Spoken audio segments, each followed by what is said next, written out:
The House has resumed. Call on Members' Order of the Day number 1. Parental Leave and Employment Protection, 6 months paid leave amendment bill, committee stage continued. I declare the House and Committee for further consideration of the Parental Leave and Employment Protection 6 months paid leave amendment bill. Mr Chairman. Speaker.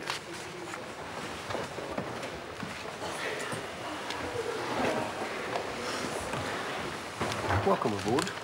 Thank you. The House and Committee for further consideration of the Parental Leave and Employment Protection 6 months paid leave amendment bill. When the committee last considered this bill, we were debating clause 4. The Honourable Member Jacinda Ardern. Oh, thank you, Mr Chair. It's my pleasure to give another contribution on Sue Moroney's bill on paid parental leave and employment protection, which would, if it were able to take effect as was originally intended, would extend paid parental leave to 26 weeks. Mr Chair, over the course of this debate, we've had an opportunity to talk at great length about all of the rationale and evidence that sits behind a paid parental leave extension. And if I were to just canvass those very briefly again before I go on to my substantive contribution around clause 4. As the member and the chair who has taken this bill through has continually highlighted, all of the evidence from the World Health Organization and beyond points to the fact that in order to form strong attachment between mother and baby, and in order to encourage breastfeeding up through the first 6 months of life, that 26 weeks of paid parental leave is essentially best practice. And the kind of indication we have that that is indeed the case is really just the OECD. If you were to compare where New Zealand ranks since Australia has introduced their 18-week payment, Britain has 39 weeks, Sweden obviously always outdoing everyone else with their 16 months.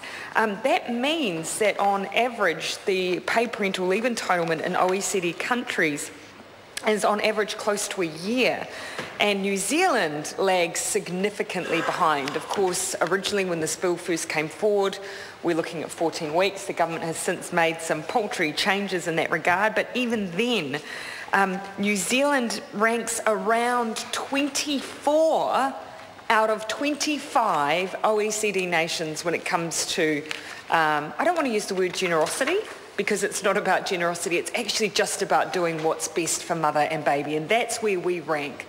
And that also points to the fact that New Zealand, when you look at how much we spend as a nation on the first 5 years of a child's life, we tend to spend about half of what other comparable OECD nations do.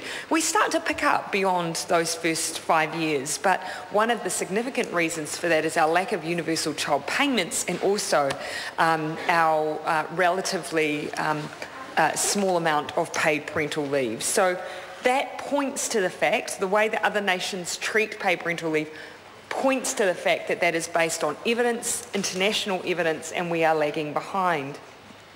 That speaks directly to the purpose of this bill, the clause that we're debating now, which is the purpose clause.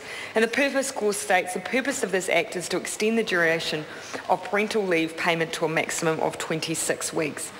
All the way through this debate, Mr Chair, we've been very, very clear that we stuck with 26 weeks because A, it was best practice, B, we knew it was affordable.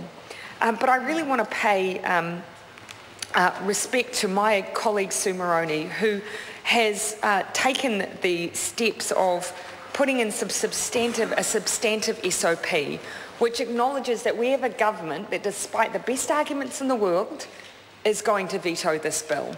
And so in light of that, Sue has put forward amendments which basically try and salvage something for families who we know that if we are not going to extend 26 to everyone, who are those families who desperately need that the most? And if you were to narrow that down, Sue's looked at families who have multiple births, which we know is a very small percentage of families. I come from a multiple birth family, my father is an identical twin, to families with premature births, or to families who have a child who has a significant disability, and has put forward a supplementary order paper that at least allows those families to have 26 weeks of paid parental leave. And I want to acknowledge that it's hard when you take through a bill that you believe in so much to make such substantive changes.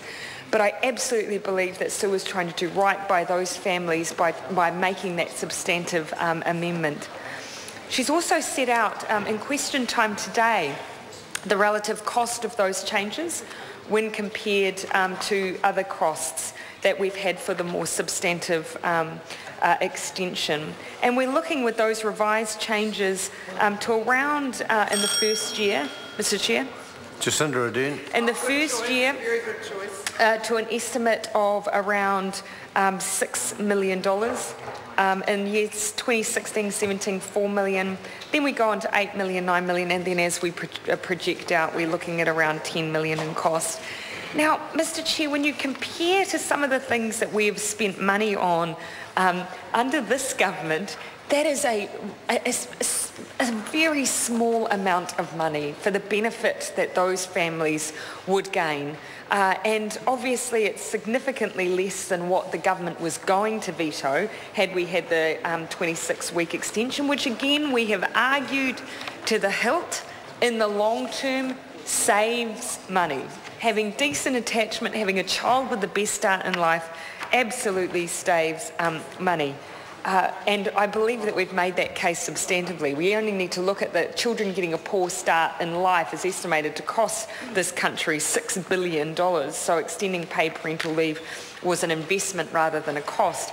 But even then, given that we're facing a financial veto, putting forward an estimate that's only around $10 million, half of a referendum to change a flag, less than half a referendum to change a flag, we could extend paid parental leave to families with multiple births, premature births, or children with disabilities. Chris Bishop, I argue, how could you argue against that?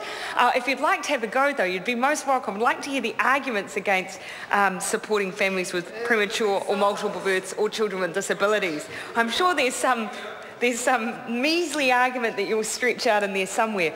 Just to give some clarity though around where those figures have come from for the estimates that we have, they are a guideline only. They're based on the fact that around 7% of births are estimated to be premature, and we know that a percentage of those are due to poor oral health in pregnant women and lack of access to decent health care. So while we're at it, wouldn't mind having a debate about whether or not the government would like to adopt Labour's policy of free dental health care for pregnant women, because that would reduce down the number of premature births, thus reducing the cost of this bill and the cost that we experience as a nation generally. Just an extra idea that we're happy to gift to the government if they were reasonable enough to adopt it.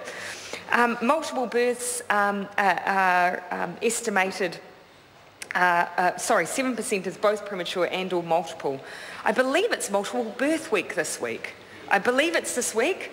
I'm sure one of my colleagues would like to speak to multiple birth week.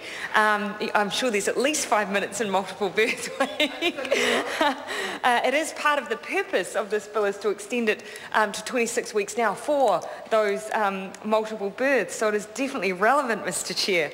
And that, I think, roughly, from memory, I think it's more like only a couple of % of births in a year are multiple births. And then if we look at the number with disabilities, we're looking around 4%, so a total of 11% of total births. We have the birth rate in New Zealand, roughly 60,000. So that's where we've taken that from there.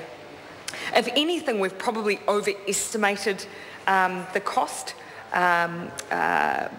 but you know, we wanted to make sure that we're generous in our costings for the government. They can't claim that we've pulled the wool over anyone's eyes. But as we've said, you know, even we spent $9.2 million, so that's probably close actually to what we're proposing here on the failed MFAT change process.